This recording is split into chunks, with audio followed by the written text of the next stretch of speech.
O mundo de 2045 será muito diferente do que imaginamos hoje. Seremos cada vez menos carne e mais máquina. E o conhecimento humano vai explodir e se tornar virtualmente infinito. Nossa consciência poderá ser armazenada como num pendrive e poderemos criar corpos sob medida. Seremos praticamente imortais. A humanidade estará mais perto da ideia que fazemos hoje de Deus. Quem defende essas ideias, que podem parecer loucura, é o engenheiro, futurólogo e visionário Reymond Coswell. O homem que tem certeza de que verá o futuro, porque tem planos de viver para sempre. So, 2045, the singularity, what happens? Right now we have a lot of artificial intelligence, but it's narrow. Every time you send an email or you get an electrocardiogram, it comes back with an automatic analysis, intelligent weapon systems, automatic detection of credit card fraud, computer-assisted design of products, robotic assembly of products, just-in-time inventory systems. I could list 100 applications of software doing things that used to require human intelligence at human levels, but it's narrow.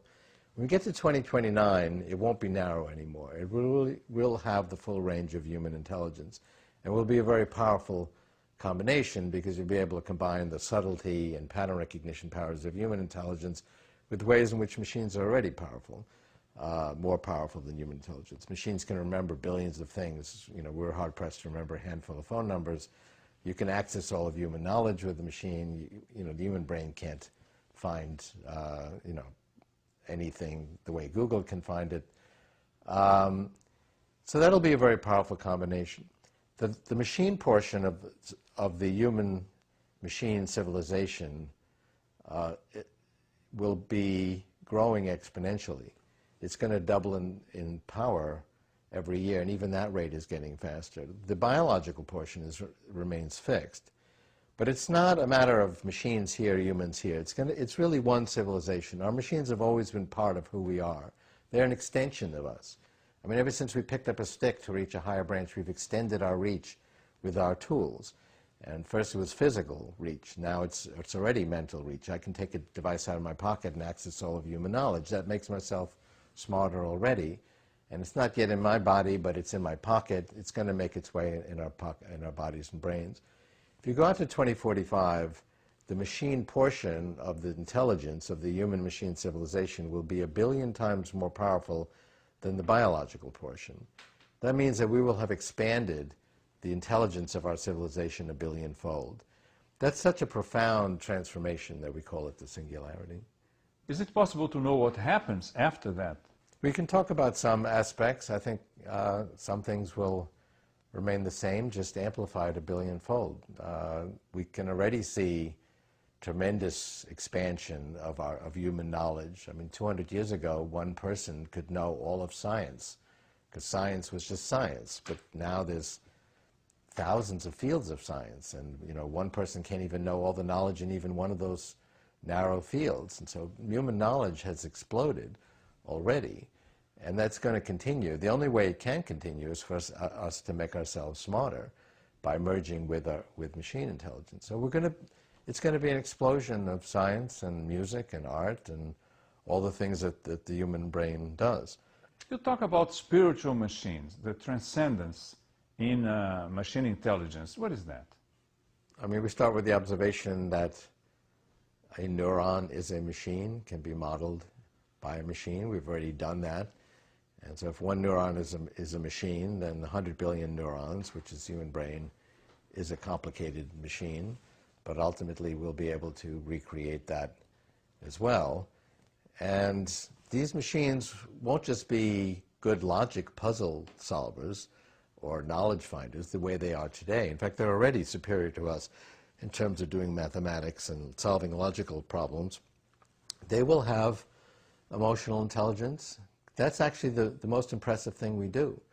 It's not a matter that the human brain can solve problems and that there's sort of a sideshow of emotional intelligence. The emotional intelligence, like being funny, getting the joke, expressing a loving sentiment, that's the cutting edge of human intelligence. That's the most impressive and complicated thing that we do. But it also takes place in the human brain. And when I talk about recreating human intelligence in a machine and passing the Turing test, I'm talking about mastering that as well. So these machines will claim to be sad and happy or mad or angry or just the way humans are.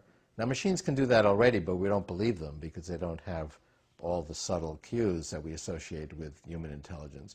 These machines in the 2030s, when they claim to be, I'm mad at you because you said you were going to do such and so and you didn't do it, we'll believe them because they will have all the sort of subtle cues and complexity of human intelligence, and it'll be all mixed up. You'll have biological humans, but they're 99% machine intelligence. So machines will have emotions, but what about spirituality? That humans are capable of spirituality, these machines will be. If you believe that humans can have spiritual experiences, they're having spiritual experiences in their brains. There's nothing mystical going on. The whole idea of mystical doesn't make sense because either something's real or it's not. If it's real, then we can understand it and recreate it. So these machines will also be capable of spiritual experiences to the extent that humans are. The real key to a spiritual machine is a conscious machine. When we talk about the soul of a person, we're really talking about their consciousness, their subjective experiences, the fact that they feel longing and sadness and that they're upset if somebody they love dies, or they're happy at some good news. I mean, that is, that's what we consider to be their spiritual existence. So philosophically, we can't make a scientific demonstration of consciousness because consciousness is not a scientific concept. A synonym for consciousness is subjectivity. A synonym for science is objectivity. There's a conceptual gap between subjectivity and objectivity. We can look at an entity and see how it behaves. We can even look inside its brain and see how it's operating and if it has feedback loops just like a human being, and if the methods going on inside its brain are similar to what goes on inside a human brain. That's an objective analysis, but we can't really experience its subjective experience any more than I can experience your subjective experience. So when a machine passes the Turing test, it will be considered conscious. Tell us, what is the Turing test?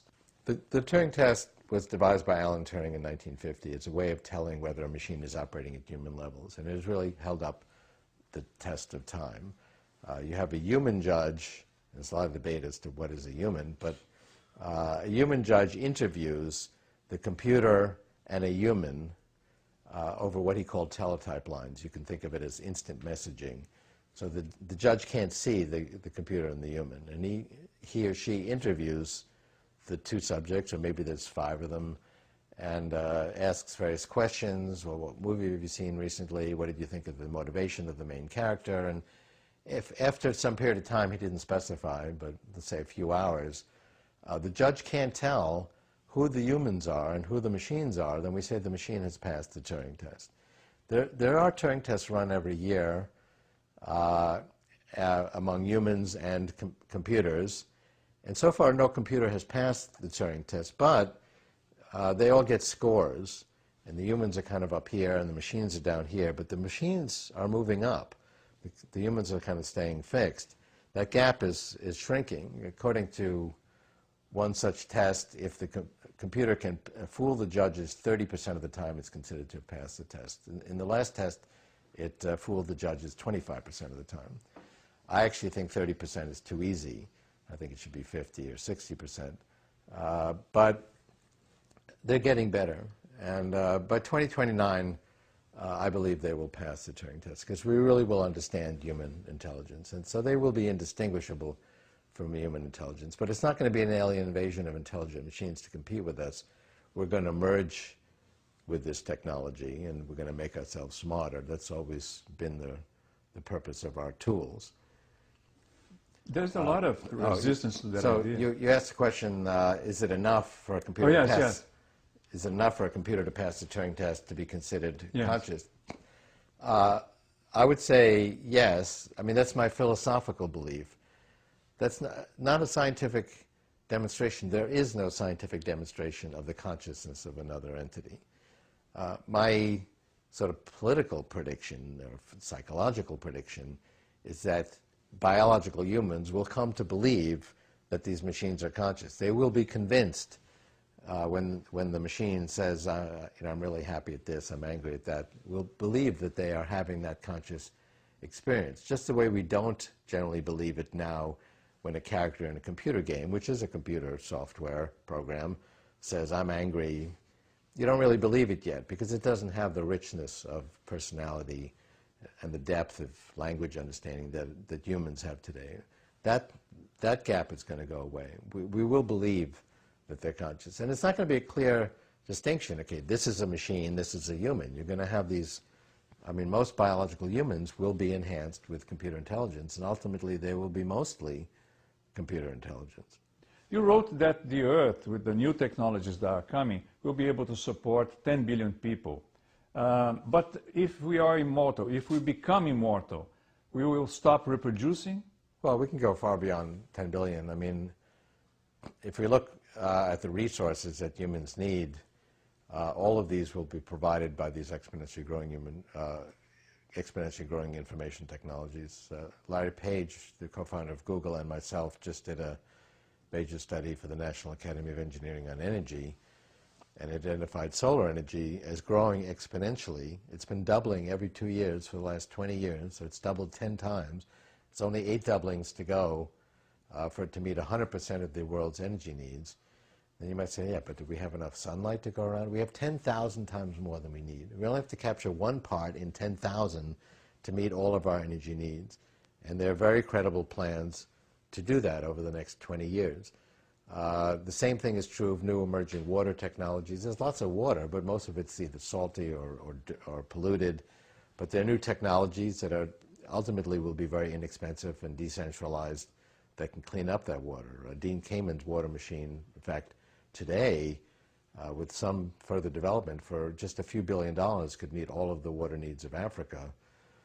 So these are emerging technologies. There are new food technologies that can be grown in factories, including in vitro cloning of animal meat without animals, hydroponically grown plants that ultimately can provide very high quality organic food at extremely low cost because they will be information technologies.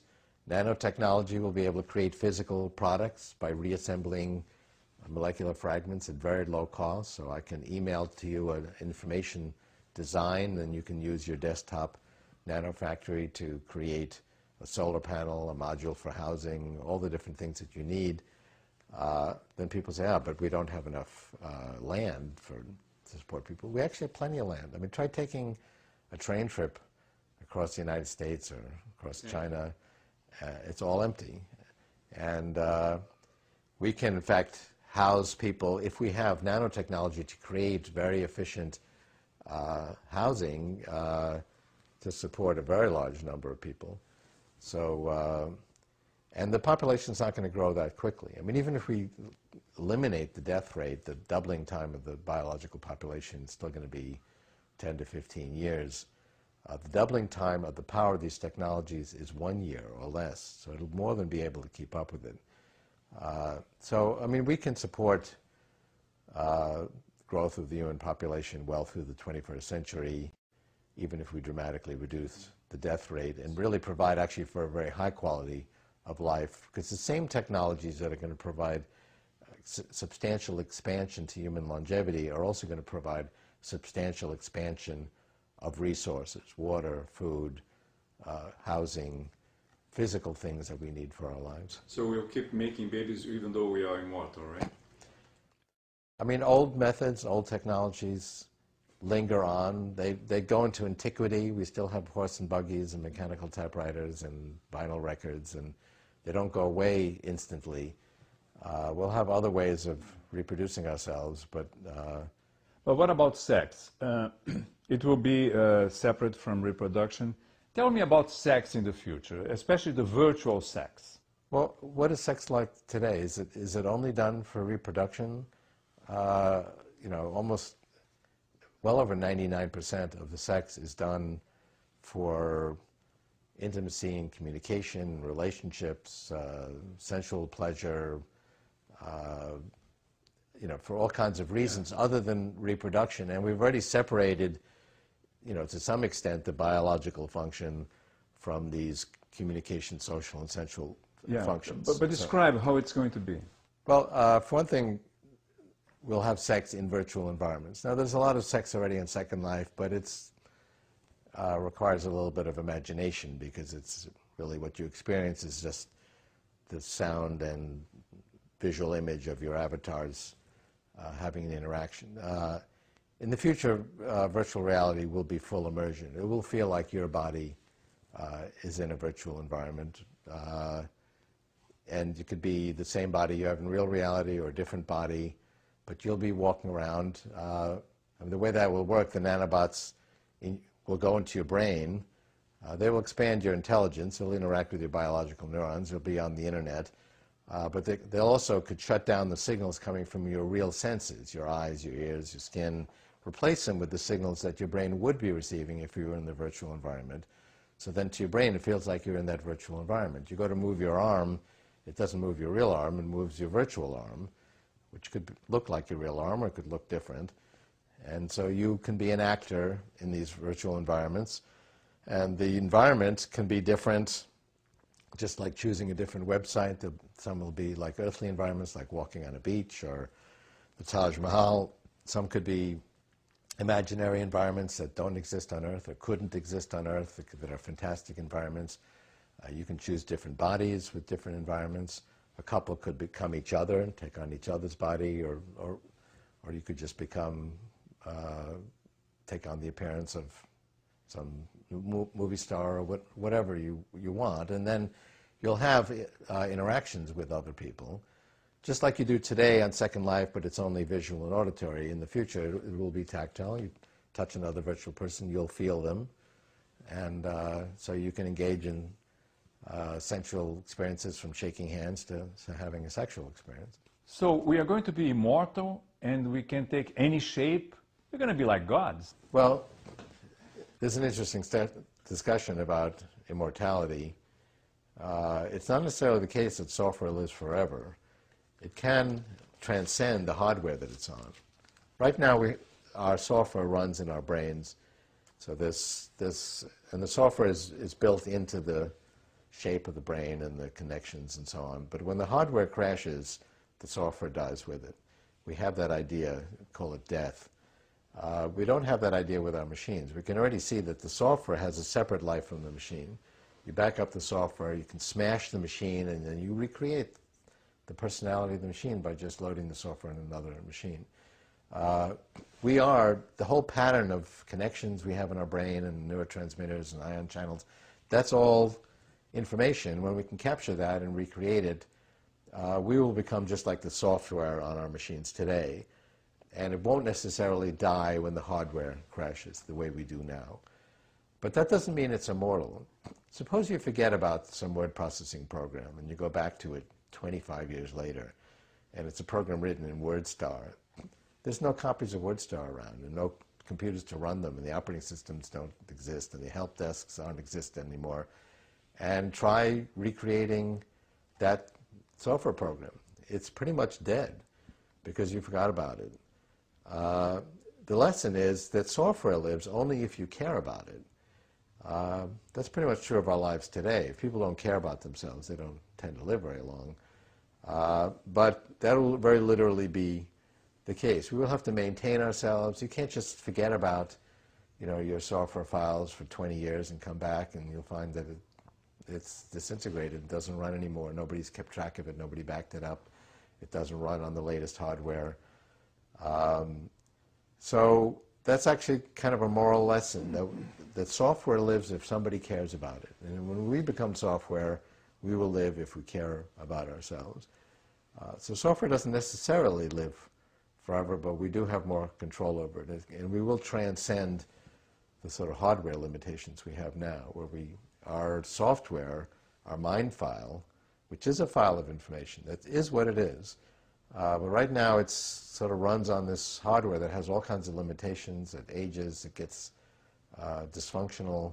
subject to all kinds of diseases, we'll ultimately be able to transcend all of that. And as to, where does it come from and how does it evolve, I mean, we can't answer all of those questions. That's why we call it the singularity.